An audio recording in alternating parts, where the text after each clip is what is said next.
Hi everyone, welcome, let's learn English. Oi pessoal, tudo bem? Vamos aprender inglês?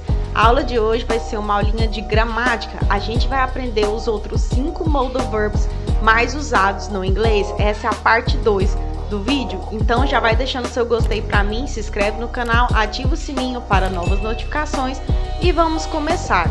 Bom, como dito, essa é a parte 2 do vídeo. A primeira parte já está disponível aqui no canal, o link está aí na descrição, não deixe de conferir.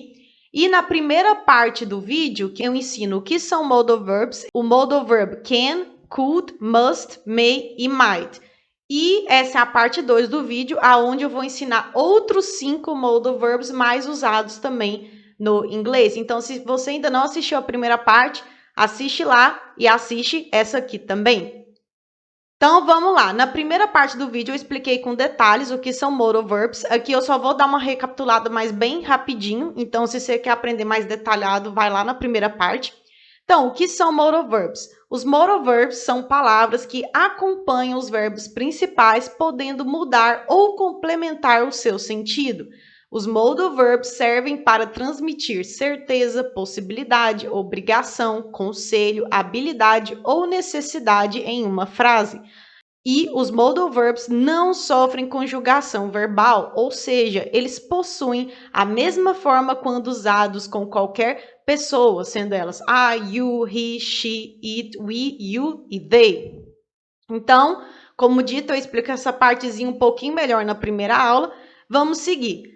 Agora vamos aprender quais são os outros 5 modal verbs mais usados no inglês. Na primeira aula eu ensinei o can, could, may, might e must. E nessa aula a gente vai aprender os outros 5. Vamos começar com should. Should, a tradução dele é deve, deveria. E ele é usado para dar um conselho, recomendação ou sugestão. E também é usado para perguntar a opinião de alguém. Vamos de exemplo aqui. You should call your father. Você deveria ligar para o seu pai. Veja aí que eu usei o should nesse caso. E eu estou dando um conselho para a pessoa, uma sugestão. Olha, you should call your father. Você deveria ligar para o seu pai. Estou dando um conselho, uma sugestão. Então, should pode ser usado para isso. Vamos para outro exemplo. Should I apply for this job? Devo me candidatar a este emprego? Eu usei aí o should nesse segundo caso. E aí eu já estou pedindo a opinião de alguém. Olha, pessoa, você acha que eu devo me candidatar para esse emprego? Eu estou pedindo a opinião. Então, should I apply for this job? Devo me candidatar a este emprego? Estou querendo a opinião de alguém, então eu posso usar o should nesse caso, para pedir a opinião a alguém. E um terceiro caso aqui, she should always wear a suit to the office. Ela deve sempre usar um terno para o escritório. Eu usei no terceiro caso should e nesse terceiro caso eu estou dando uma recomendação para alguém. Olha, você deve sempre usar um terno no escritório. Então eu estou dando uma recomendação para alguém. She should always wear a suit to the office. Ela deve sempre usar um terno para o escritório. É uma recomendação e eu usei o should aí no caso. Atenção, para formar uma frase negativa usando should, basta acrescentar o not, ficando should not. E atenção, a forma abreviada de should not é shouldn't. Então, tanto faz se eu usar should not ou shouldn't. A diferença é que shouldn't é uma forma mais abreviada de should not. Então, em contextos formais, você utiliza should not. Em contextos mais coloquiais, do dia a dia e informais, você pode usar a forma abreviada que é shouldn't. Vamos de exemplo. I should not call him. Eu não deveria ligar para ele. E o outro exemplo embaixo, I shouldn't call him. Eu não deveria ligar para ele. Os dois são a mesma coisa. A diferença é que no primeiro caso eu usei should not, que é a forma completa de colocar uma frase negativa utilizando should. E no segundo caso eu usei a forma abreviada, que é shouldn't.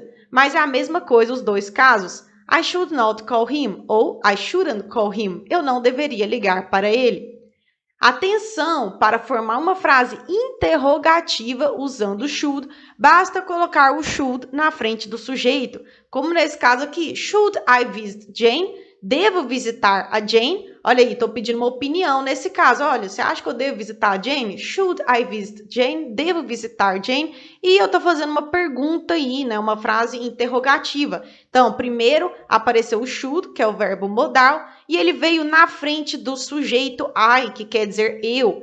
E depois que veio o visit, que é o verbo principal, que aí quer dizer visitar. Então, quando é pergunta, você põe o verbo modal, que é o modal verb, no caso aí o should, na frente do sujeito, que aí é I.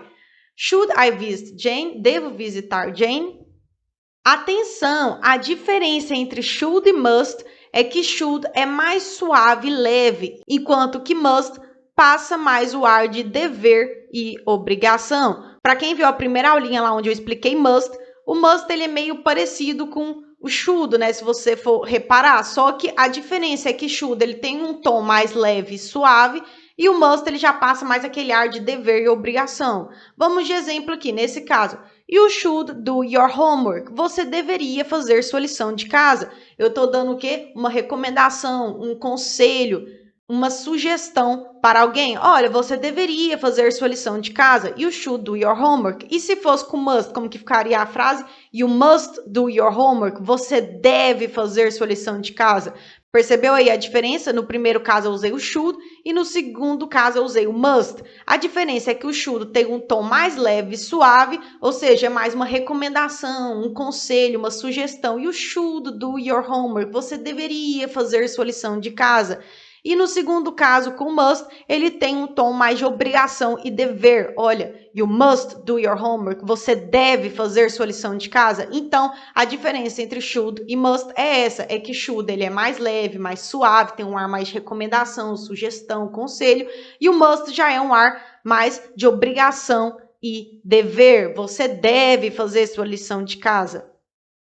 Agora, vamos para o segundo modal verb mais usado no inglês, que é shall. Para quem já viu minha aulinha aí de Simple Future, o link está aí na descrição, eu explico com maiores detalhes como usar o shall. Então, depois clica aí embaixo no link para você saber melhor sobre o shall. Mas vamos ver aqui. Shall, a tradução dele é deve, e ele é usado para expressar um convite, uma sugestão, e também é usado para expressar ações futuras. Então, você pode, por exemplo, usar shall no lugar de will, né? Will normalmente é usado para ações futuras, só que shall, ele é mais formal que o will. Então, no dia a dia, no cotidiano, quando você vai expressar alguma ação futura, você usa mais o will. E, normalmente, shall é usado com os pronomes I e we, ou seja, os pronomes da primeira pessoa do singular e do plural. Vamos de exemplo. Shall we go? Ou shall we, que quer dizer podemos ir. Esse exemplo aí, ele até que aparece bem muito na prática, é o pessoal falando shall we go? Ou shall we, simplesmente, que quer dizer podemos ir, vamos. Então, quando você vê alguém falando shall we go? Shall we quer dizer isso, podemos ir, vamos. E o shall aí, ele tá como um convite ou uma sugestão, né? E aí, vamos? Então, a gente utilizou o shall aí nos dois casos, que quer dizer podemos ir, vamos. E o segundo exemplo, I shall never leave you. Eu nunca vou te deixar. Nesse segundo caso aí eu usei o shall e ele está expressando uma ação futura. I shall never leave you. Eu nunca vou te deixar. Então o shall ele pode ser usado também para expressar ações futuras. E como eu disse, o shall ele normalmente é usado com os pronomes da primeira pessoa do singular e do plural I, we. Como no caso aí, no primeiro exemplo eu utilizei o pronome we. Shall we go ou shall we?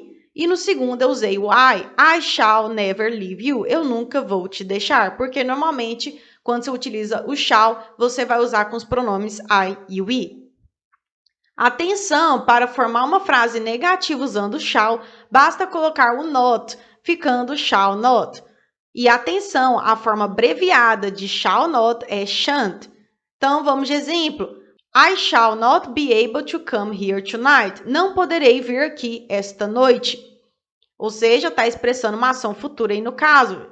I shall not be able to come here tonight. Não poderei vir aqui esta noite. E no segundo caso, I shan't be able to come here tonight. Não poderei vir aqui esta noite. Os dois são a mesma coisa. A diferença é que no primeiro caso eu usei shall not, que é a versão completa e negativa de shall, e no segundo caso eu usei a versão abreviada, que é shan't, que também quer dizer shall not, só que de forma abreviada. Os dois são a mesma coisa. Atenção, para formar uma frase interrogativa usando shall, basta colocar o shall na frente do sujeito. Shall we go out for lunch tomorrow? Vamos sair para almoçar amanhã? Veja aí que o shall, ele está sendo usado como um convite, né? Uma sugestão, um convite. E aí, vamos sair para almoçar amanhã? Shall we go out for lunch tomorrow? E eu usei aí o pronome we, né? Porque, como eu havia dito, normalmente a gente utiliza os pronomes I e we junto com shall. Então, aí a gente fez uma pergunta, né? Um convite, uma sugestão. E por ser uma pergunta, o modal verb shall veio na frente do sujeito, o sujeito aí é o we, no caso, né, quer dizer nós, e somente depois que veio o verbo principal go, que é ir, né? Ou no caso aí, como tem go out, aí ficou sair. Vamos sair para almoçar amanhã, go out, sair. Shall we go out for lunch tomorrow? Vamos sair para almoçar amanhã. Então, em caso de perguntas, o modal verb vem na frente do sujeito e somente depois que vem o verbo principal. Agora vamos para o terceiro modal verb mais usado no inglês, que é o will, sim mesmo, o will, aquele que a gente usa para expressar ações futuras. Inclusive, como eu havia dito, eu já fiz uma aulinha aqui no canal sobre Simple Future, onde eu explico maiores detalhes, como usar o shall, will e o going to, o link está aí na descrição. Então vamos lá, will, a tradução pode ser será ou vai, mas assim, vai depender do contexto, né? Então, não fica muito apegado à tradução literal, você tem que entender mais para que serve o will em uma frase que você vai entender. Então, o will ele é usado para expressar ações futuras. Ele também pode ser usado para fazer um pedido. Então, vamos de exemplo aqui. I will travel tomorrow. Eu vou viajar amanhã. Como você viu aí, a gente utilizou o will aí no caso, e eu utilizei o will para expressar uma ação futura. I will travel tomorrow. Eu vou viajar amanhã. Ou seja, eu estou falando algo que vai acontecer no futuro. Eu vou viajar amanhã. I will travel tomorrow. No segundo exemplo aí, she will be a doctor. Ela será médica. Eu usei aí o will e eu também usei para expressar uma ação futura. She will be a doctor. Ela será médica. E no terceiro caso aí, will you help me? Você vai me ajudar? Eu utilizei aí o will, e o will aí foi utilizado para fazer um pedido. Isso mesmo. Will you help me? Você vai me ajudar? Eu estou fazendo um pedido. Então, eu posso utilizar will também para fazer pedidos e para expressar ações futuras. Atenção, a forma contraída de will é apóstrofo e 2 L's. Vamos ver aqui, nesse exemplo que eu tinha dado, I will travel tomorrow, eu vou viajar amanhã. Como que fica na sua forma contraída? I'll travel tomorrow, eu vou viajar amanhã. No primeiro caso aí eu usei o will, que é a sua forma completa, e no segundo caso eu usei a sua forma abreviada, que é apóstrofo 2 L's. I'll travel tomorrow, eu vou viajar amanhã. Os dois significam a mesma coisa, a diferença é que o segundo caso com apóstrofo 2 L's é a versão abreviada de will, né, que está aí no primeiro caso. E o outro exemplo que eu tinha dado, she will be a doctor, ela será médica, como fica na forma abreviada, she'll be a doctor, ela será médica. No primeiro caso eu usei will, e no segundo caso eu usei a sua forma abreviada, apóstrofo 2 L's, que também significa will, mas de forma abreviada. Atenção, para formar uma frase negativa usando will, basta colocar o not, ficando will not. E atenção, a forma abreviada de will not é won't. Então, vamos lá. I will not go to the party. Eu não vou à festa. Nesse caso aí, eu estou usando will para expressar uma ação futura, só que a frase está no negativo. I will not go to the party. Eu não vou à festa. E no segundo caso, I won't go to the party. Eu não vou à festa. Perceba aí que os dois significam a mesma coisa. A diferença é que no primeiro caso eu usei o will not e no segundo caso eu usei a versão abreviada de will not. Eu usei o won't, que também significa will not, e os dois significam a mesma coisa. I will not go to the party. I won't go to the party. Eu não vou à festa. Atenção, para formar uma frase interrogativa usando will, basta colocar will na frente do sujeito. Então, vamos de exemplo aqui. Will you meet Jack tonight? Você vai encontrar Jack hoje à noite? Eu usei aí no caso o will, que é um modal verb, na frente do sujeito you, que quer dizer você, E depois que veio o verbo principal meet, que no caso aí quer dizer encontrar. Will you meet Jack tonight? Você vai encontrar Jack hoje à noite. Então, will em perguntas vem na frente do sujeito. Agora vamos para o quarto modal verb mais usado no inglês, que é would. O would, ele não tem uma tradução específica para o português. Ele depende do verbo que o segue. Então, would pode significar, dependendo do contexto, gostaria, faria, iria e etc. O would, ele é usado para expressar um desejo, um pedido, hipóteses em uma situação imaginária ou se referir ao passado, e também ele pode ser usado para oferecer algo a alguém. Então, como eu disse, o would, ele não tem uma tradução específica para o português, depende do verbo que o segue. Então, vamos já a alguns exemplos aqui de would. Por exemplo, would love, que significa amaria, would do significa faria, would like significa gostaria, would travel, viajaria, would be pode significar seria ou estaria, dependendo do contexto da frase. Então, veja aí que quando você utiliza would, né, seguido de algum verbo, fica esse ar de amaria, faria, gostaria, viajaria, seria, estaria. Então, esse ia aí é por causa do would. Então, vamos de exemplo aqui. She said she would visit him tomorrow. Ela disse que iria visitá-lo amanhã.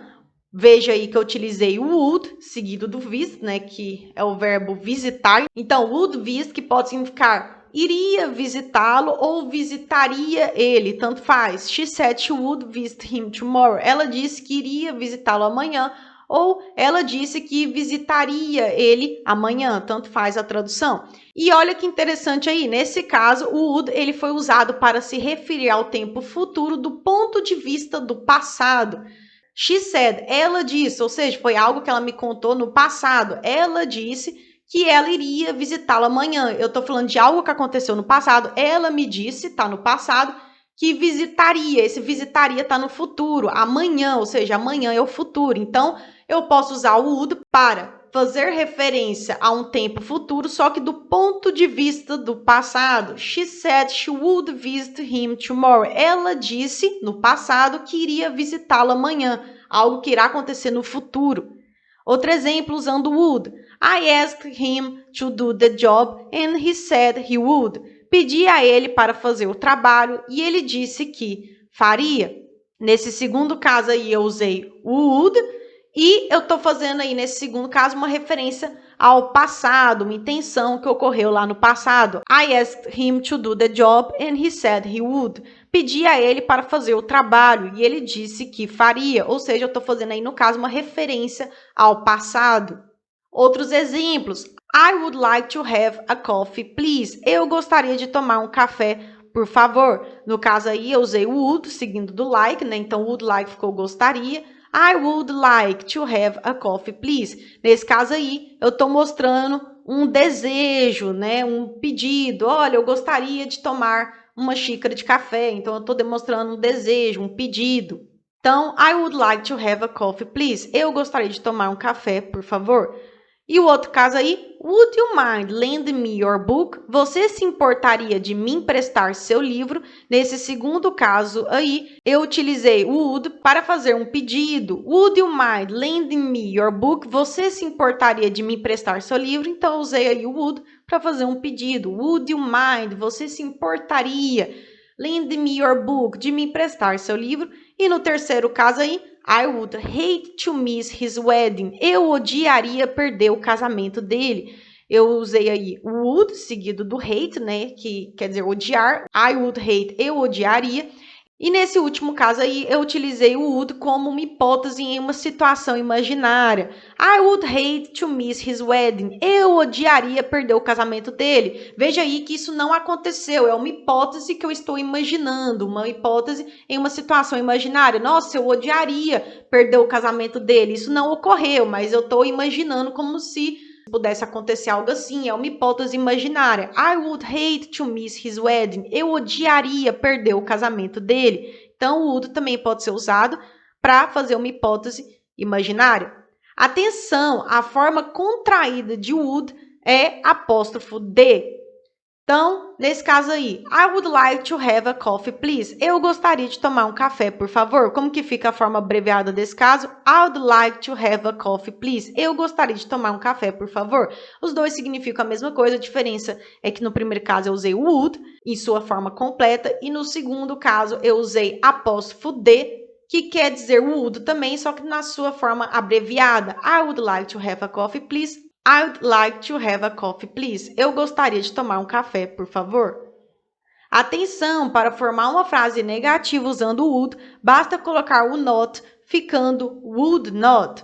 E atenção, a forma abreviada de would not é wouldn't. Então, nesse caso aqui, he said he would not come. Ele disse que não viria.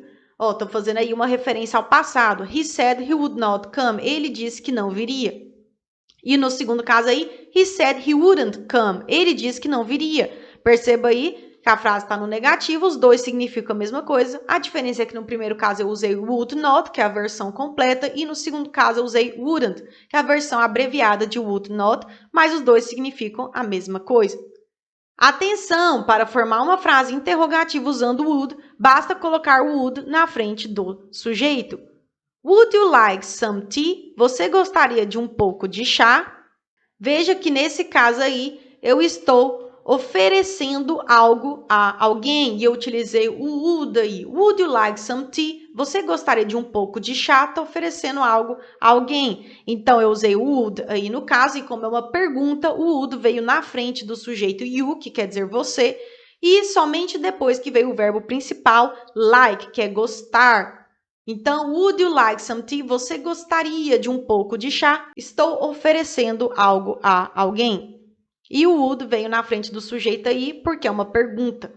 Então, vamos para o quinto e último verbo modal mais usado no inglês, que é ought to. Ought to, a tradução dele pode ser precisa ou deveria. E ele é usado para expressar conselho, sugestão, expectativa e dever. Para ser sincera, o ought to ele é praticamente a mesma coisa que o should, que a gente aprendeu no início da aula. Só que a diferença é que ought to ele já está em desuso. Sim, ele não é muito usado mais. Apesar de estar na aulinha entre os 5 modal verbs mais usados no inglês, o ought to ele já caiu bastante em desuso, mas vamos aprender mesmo assim para vocês saberem o que é. Então, ought to é só você lembrar que ele é muito parecido com o should, mas ele não é muito usado. O should ele é bem mais usado que o ought to. E o ought to ele é mais formal também que o should. Então, vamos lá. You ought to be in bed. Você deveria estar na cama. Veja aí que a gente utilizou o ought to e ele foi usado aí como um conselho, uma sugestão. Olha, você deveria estar na cama. You ought to be in bed. Veja aí que eu poderia facilmente substituir esse ought to por should. E o should be in bed, você deveria estar na cama. Como eu disse, os dois, eles são muito parecidos. Então, you ought to be in bed. Você deveria estar na cama. Outro exemplo. She ought to be home by 8 o'clock. Ela deve estar em casa às 8 horas. Eu utilizei nesse segundo caso ought to, e esse segundo caso ele mostra uma expectativa, uma probabilidade. She ought to be home by 8 o'clock. Ela deve estar em casa às 8 horas. Então, mostra uma expectativa, uma probabilidade. Olha, provavelmente ela vai estar em casa às 8 horas. É uma expectativa minha, né? Então, she ought to be home by 8 o'clock. Ela deve estar em casa às 8 horas. Ou, se fosse para usar o should, como que ficaria? She should be home by 8 o'clock. Ela deve estar em casa às 8 horas. Atenção, para formar uma frase negativa usando ought to, basta colocar o not, ficando ought not to. Então, o not aí ele vem depois do ought e na frente do to. Então, fica ought not to. E atenção, a forma abreviada de ought not to é oughtn't. Vamos de exemplo. You ought not to eat all that. Você não deveria comer tudo isso. Veja aí que eu utilizei ought not to, que é a forma negativa de ought to. Então, você não deveria comer tudo isso. E no segundo caso, you oughtn't to eat all that. Você não deveria comer tudo isso. Os dois são a mesma coisa. A diferença é que no primeiro caso eu utilizei a versão completa e negativa de ought to, que é ought not to, e no segundo caso eu usei a versão abreviada, que é oughtn't to. que é a primeira coisa do primeiro caso, mas em sua forma abreviada. Atenção, para formar uma frase interrogativa usando ought to, basta colocar o ought na frente do sujeito, ficando ought mais sujeito mais to. Então, o ought vem na frente do sujeito e depois do sujeito é que vem o to. Então, vamos de exemplo. Ought we to go now? Devemos ir agora?